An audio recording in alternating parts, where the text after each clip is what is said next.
എല്ലാവർക്കും സൈല ലേണിംഗിലേക്ക് സ്വാഗതം. സൈലത്തിന്റെ മലയാളം ക്ലാസ്സിലേക്ക്.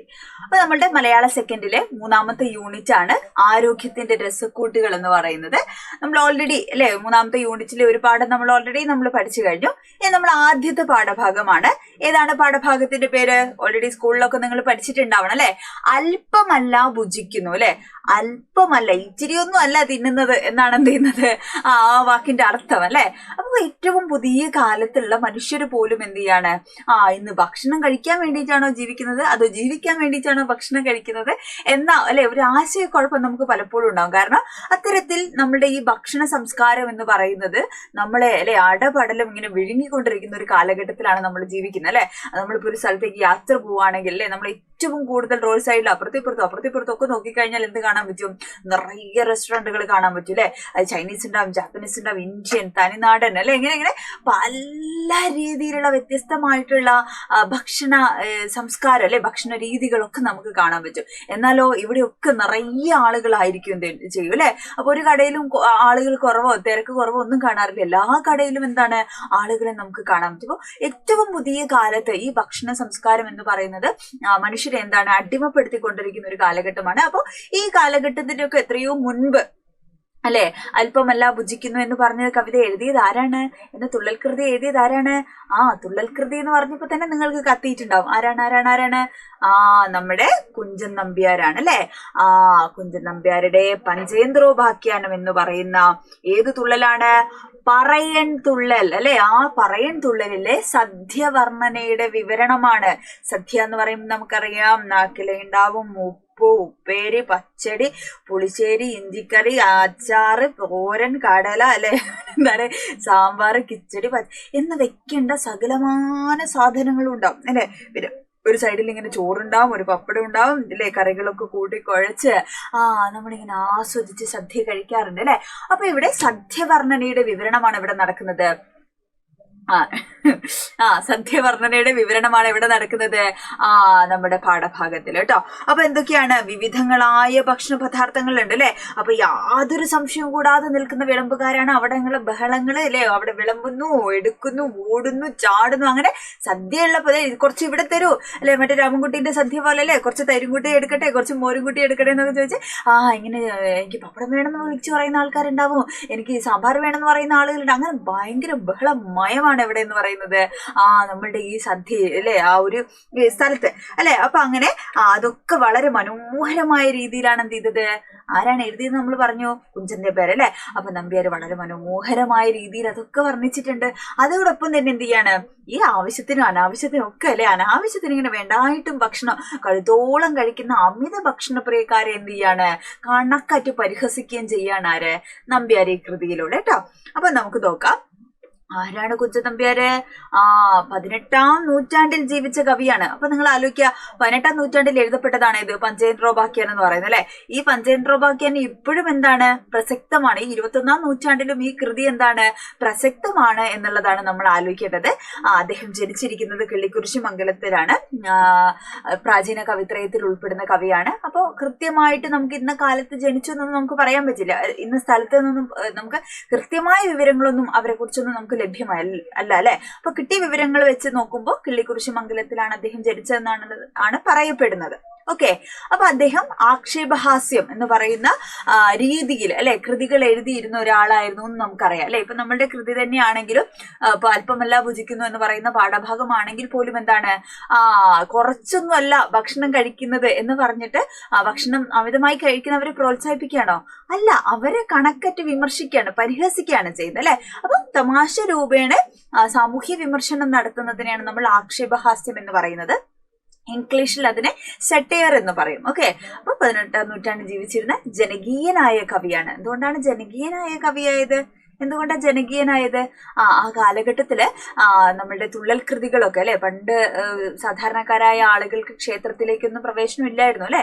അപ്പൊ അത്തരം ആളുകൾക്ക് എല്ലാവർക്കും കാണാൻ പറ്റുന്ന രീതിയിലാണ് എന്ത് ചെയ്തത് അദ്ദേഹം അല്ലെ തുള്ളൽ കൃതികളൊക്കെ അവതരിപ്പിച്ചത്. സാധാരണ ജനങ്ങൾക്ക് മനസ്സിലാവാൻ പറ്റുന്ന രീതിയിലേക്ക് മലയാള ഭാഷാ പദങ്ങളൊക്കെ ഏറെ ഉപയോഗിച്ച് അല്ലെ അവർക്ക് മനസ്സിലാവുന്ന ഉപമകളിലൂടെ ഒക്കെ തന്നെയാണ് എന്ത് ചെയ്തത് അദ്ദേഹം കൃതികൾ എഴുതിയുള്ളത്. അപ്പൊ അതുകൊണ്ട് തന്നെ ജനങ്ങളുടെ പ്രശ്നങ്ങൾ കുറെ കൂടെ സാമൂഹ്യ പ്രശ്നങ്ങളെ കൈകാര്യം ചെയ്തിരുന്ന ഒരാളായിരുന്നു ആര്? നമ്പ്യാർ. അപ്പൊ അതുകൊണ്ടൊക്കെ തന്നെയാണ് അദ്ദേഹം ജനകീയനായ കവി എന്ന് അറിയപ്പെട്ടത് കേട്ടോ. 1705-1770 കാലഘട്ടം എന്ന് പറയപ്പെടുന്നു കേട്ടോ, പറയപ്പെടുന്നതാണ്.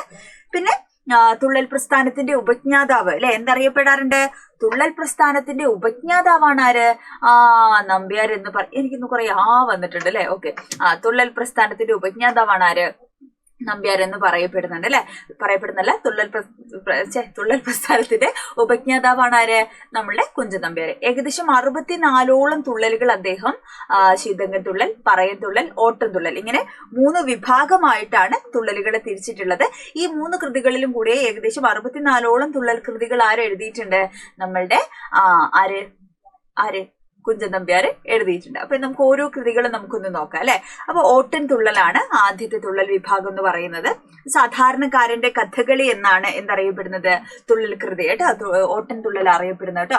ക്ഷേത്രത്തിന്റെ പുറത്താണ് അവതരിപ്പിക്കപ്പെടുന്നത്. അതേപോലെ ലളിതമായിട്ടുള്ള വസ്ത്രമാണ്, ചടുലമായിട്ടുള്ള നൃത്തമാണ്, നാടൻ സ്വഭാവമാണ്.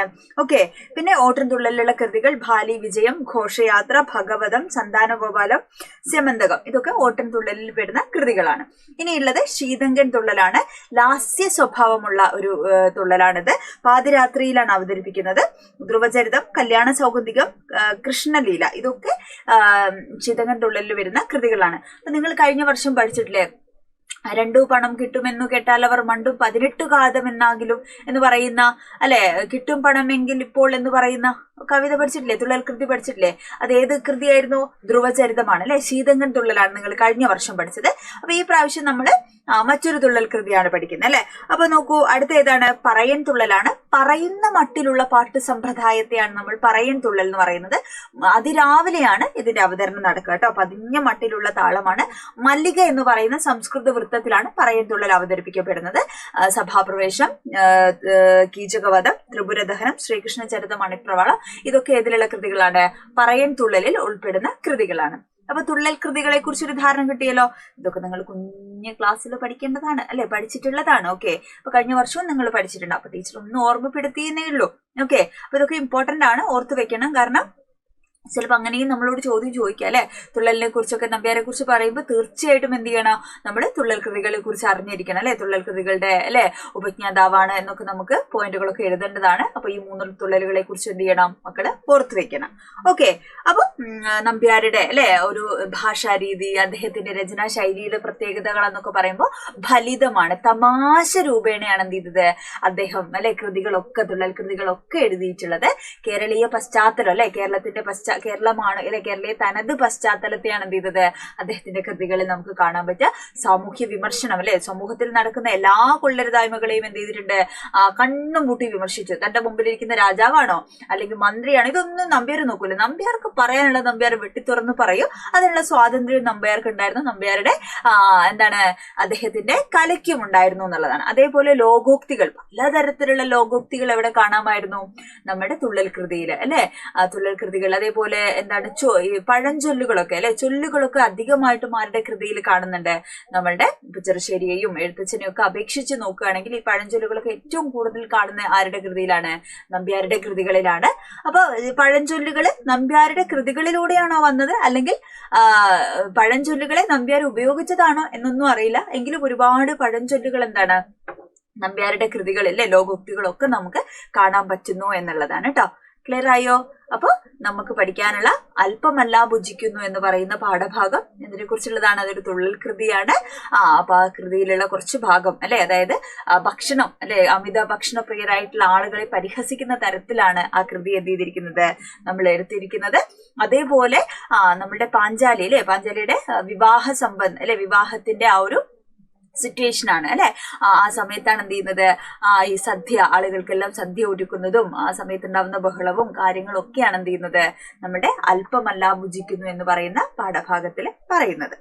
നല്ല ചോറും നല്ല നെയ്യും നല്ല നേന്ത്രപ്പഴക്കായും നല്ല വണ്ണംപഴം, കണ്ണൻപഴം, കാളിപ്പഴം, നല്ല പഞ്ചസാര ഗുളം തേനും, പപ്പടങ്ങൾ പല കൂട്ടം, ഇഞ്ചിമാങ്ങ, നല്ല നാരങ്ങാക്കറി, വേപ്പിലക്കട്ടി, അല്ലെ അങ്ങനെ പല പല സാധനങ്ങളാണ് അല്ലെ. സദ്യ നിറച്ച് ചോറുണ്ട്, നെയ്യുണ്ട്, നേന്ത്രപ്പഴം, മണ്ണമ്പഴം, കണ്ണൻപഴം, കാളിപ്പഴം, നല്ല പഞ്ചാര ഗുളം അല്ലെ, പഞ്ചസാര ഗുളം, തേനുണ്ട്, പപ്പടം പല കൂട്ട്, ഇഞ്ചിമാങ്ങ, നാരങ്ങക്കറി, വേപ്പിലക്കട്ടി, പരിപ്പും പച്ചരിച്ചാറും, കരിമ്പിൻ നീര്, നല്ല പാലും തരുമ്പും സംശയമന്യേ വിളമ്പുന്നു വേണ്ടുവോളം അല്ലെ. അത് ആവശ്യത്തിന് അല്ലെ, വിളിക്കുന്നതിനനുസരിച്ച് എന്ത് ചെയ്യണോ ആളുകൾ ഇങ്ങനെ കൊണ്ടുവന്ന് വിളമ്പിക്കൊടുക്കാണ്. പിന്നെയോ വറുത്തുപ്പേരികൾ, നല്ല ശർക്കര ഉപ്പേരിയും, നല്ല ചെറു തുമ്പപ്പൂവിനൊക്കും വെളുത്തുപ്പൂ അല്ലെ, വെള്ള ഉപ്പ് എന്തിനായിട്ട് ഉപമിക്കാണ്, തുമ്പപ്പൂവിനെ പോലെയുള്ള ഉപ്പും ഒക്കെ എന്ത് ചെയ്യണോ സദ്യയിൽ ഇങ്ങനെ വിളമ്പുകയാണ്. എരിശ്ശേരി 4 കൂട്ടം, പ്രഥമനങ്ങ് 5 കൂട്ടം, പുളിശ്ശേരി 2 കൂട്ടം, തൈരും മോരും എന്ന് വേണ്ട, പപ്പടം പപ്പടമെന്നും, പഴമെന്നും, ഗുളമെന്നും, പച്ചടി പച്ചടി എന്നും, പരിപ്പെന്നും ഒരു ആഘോഷം അല്ലെ, ഒരു ഘോഷം. അതായത് ഇങ്ങനെ പല ജാതി ബഹളമാണ്. ചിലരെന്ത് ചെയ്യുന്നു, പപ്പടം വേണമെന്ന് പറയുന്നു, ചിലർ പച്ചടി പച്ചടി എന്ന് പറയുന്നു അല്ലെ, പഴം വേണം, ഗുളം വേണം, ഇങ്ങനെ പല പല ആവശ്യങ്ങൾക്ക് എന്ത് ചെയ്യാണ് ആളുകൾ ഇങ്ങനെ ആവശ്യപ്പെട്ടുകൊണ്ടിരിക്കുകയാണ് അല്ലെ. അങ്ങനെ ഒരു ബഹളമയമാണ് അല്ലെ ഭക്ഷണത്തിന്റെ ഒരു ആളുകളുടെയും സംസാരത്തിന്റെയും ആവശ്യക്കാരുടെയും ഒക്കെ ഒരു ബഹളമാണ് എന്ത് ചെയ്യുന്നത് ആ പന്തലിൽ നടന്നുകൊണ്ടിരിക്കുന്നത് കേട്ടോ. അല്പമല്ല ഭുജിക്കുന്നു, കഴുത്തോളം പൂർണ്ണമായിട്ട്, അപ്പുറത്ത് കവിഞ്ഞാലും തൃപ്തിയില്ല ചിലർക്കെല്ലാം അല്ലെ.